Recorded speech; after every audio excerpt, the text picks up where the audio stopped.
Welcome back to the Flight School Beginner series. Now that you have your new ukulele and you know how to take care of it, it's time to start to play it.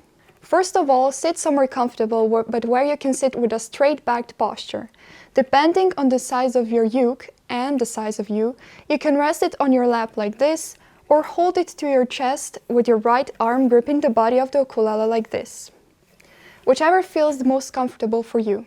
Your neck should be at about a 45-degree angle, and your left hand should come to the fretboard with your upper arm straight down by your side like this.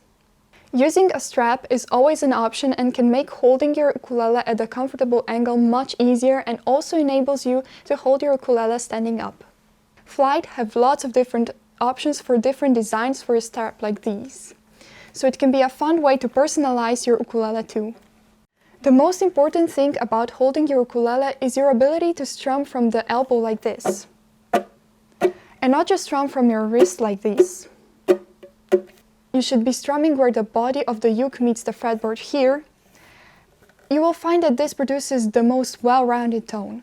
There are different ways you can strum. For example, with your strum like this, or with your index finger like this.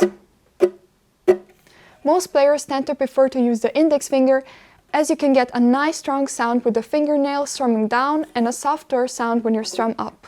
So listen to the difference.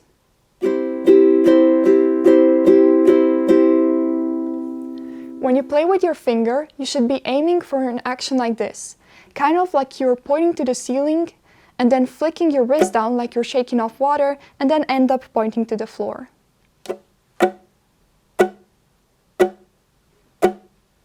It is worth noting that you might find that your strumming finger gets sore in the beginning. If you feel uncomfortable strumming with your fingers, you can always try with a felt pick like this one, until you gain confidence and coordination.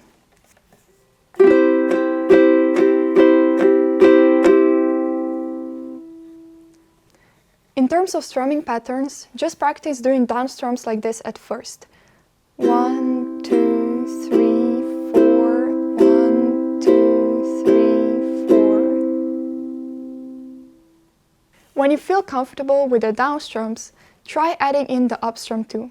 So every time you come up with your finger, you bring the soft pad of your finger over the strings like this. The up strum should fall on the end between the beats. 1 and 2 and 3 and 4 and. You will see strumming patterns in most ukulele tutorials. D stands for a down strum and usually falls on the beat, and U stands for an up strum and usually falls on the end between the beats. Look at these strumming patterns and see how they sound.